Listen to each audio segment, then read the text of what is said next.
Bonjour, vous êtes sur le channel de la subconscience. Je dis channel parce que je m'aperçois que le mot chaîne que nous utilisons en français, c'est un calque du mot channel anglais en fait. Mais c'est un mot channel est intéressant parce que il se trouve que nous interviewons beaucoup de médiums, de voyants sur cette télévision et qui se disent aussi des channels. Bon, je passe.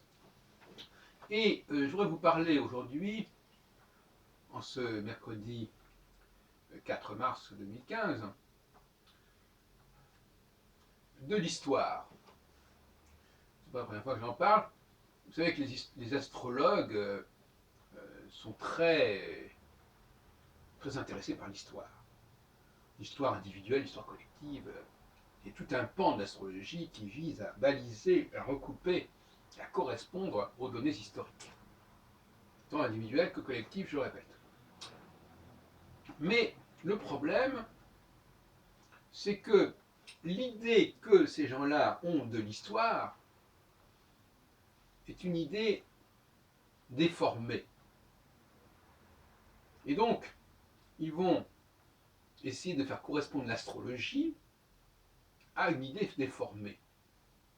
C'est un peu embêtant.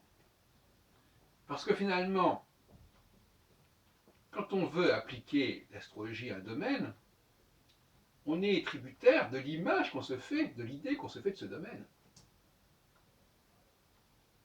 Et donc, l'idée que quelqu'un se fait de l'histoire, d'où elle vient cette idée?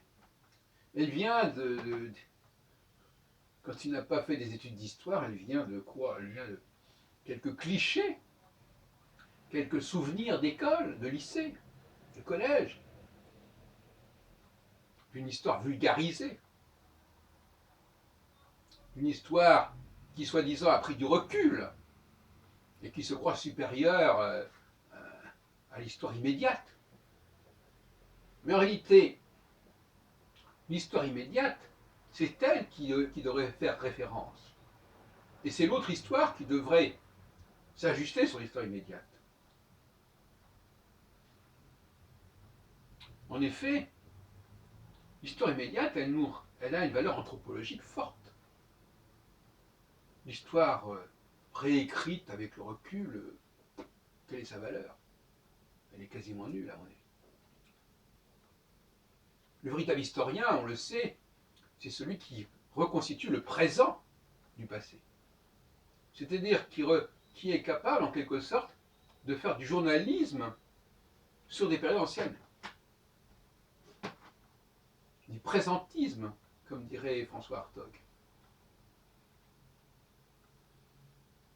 Car le débat sur le présentisme, qui est à la mode aujourd'hui et qui va bientôt faire l'objet d'un colloque, etc., à la Maison des sciences de l'homme, je ne sais pas comment elle s'appelle maintenant. Enfin, ouais. Le scientifique de l'histoire, c'est celui qui étudie l'histoire dans sa totalité du moment, dans la totalité de l'instant, dans la totalité de ce qui se joue sur quelques années.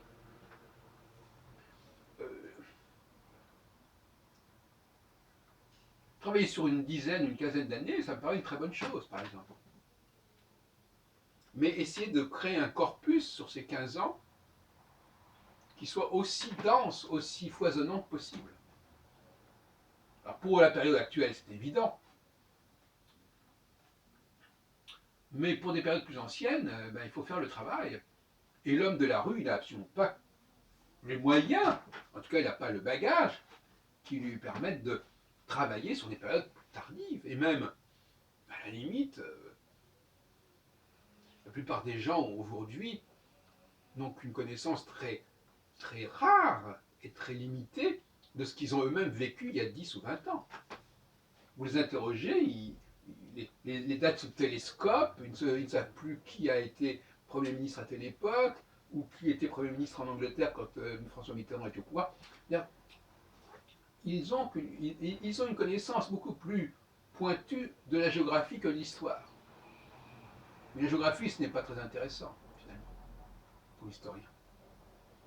Pour l'historien, il y a de la cyclologie.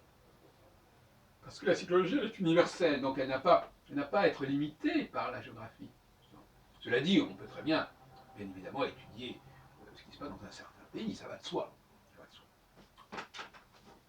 Mais beaucoup de gens connaissent beaucoup mieux, situent beaucoup mieux les États les uns par rapport aux autres, ça fait partie de la culture générale, je dirais. En revanche, il faut être historien pour pouvoir se retrouver, je plaisante en disant, il faut être historien, il faudrait être historien pour pouvoir se retrouver dans le labyrinthe des dates, des chronologies, même pour des périodes relativement récentes. C'est ce que j'appelle la diffraction de l'histoire, c'est-à-dire l'effet rétrospectif.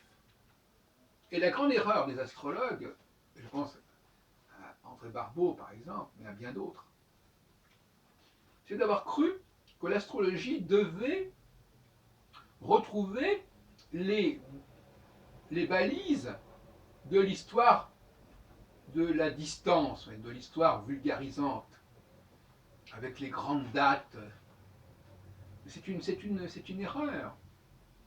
L'astrologie doit retrouver le tissu très fin de l'événementiel au quotidien, de l'événementiel sur une période de quelques années. Vous savez, 7 ans, c'est beaucoup. 7 ans, 10 ans, c'est beaucoup. Les deux guerres mondiales n'ont pas duré 10 ans, l'une et l'autre.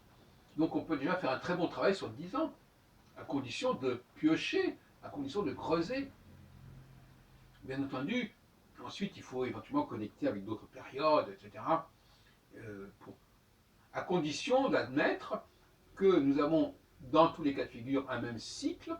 Je ne reviens pas là-dessus, la théorie cyclique que je défends est bien connue, c'est le cycle de 7 ans, avec une phase élitaire et une phase populaire, si on veut, qui alterne au sein de ce cycle de 7 ans, et qu'il faut retrouver systématiquement sur des segments de temps de 10 ans, par exemple, de 10-15 ans, puisque on commence pas toujours, le cycle ne commence pas toujours à un moment X ou Y, on va dire, il ne commence pas toujours à un moment que l'on croit être le moment intéressant, il faut donc prendre un tout petit peu plus de marge. Mais 15 ans, c'est bien. Alors une fois que vous avez balisé sur 15 ans la vie de quelqu'un, un événement, une suite d'événements plutôt, puisque tout est événement finalement, et bien là, vous pouvez travailler sérieusement. La grande erreur des astrologues qui se sont lancés dans des recherches historiques, mais ça vaut aussi au niveau individuel, parce que les gens aussi ont une représentation totalement schématisée de leur propre histoire, de leur propre vécu. Et donc, ce qu'on va retrouver d'eux, c'est un certain nombre de points qui reviennent. On a le problème de l'anamnèse aussi. Hein. Bon, est-ce que l'astrologue fait de l'anamnèse? Non, il ne faut pas de l'anamnèse. Alors l'anamnèse, c'est ce qui permet justement de retrouver la mémoire détaillée des choses. Un astrologue qui ne pratique pas l'anamnèse avec son client, eh bien, il travaille sur quoi? Sur des schémas complètement insuffisants.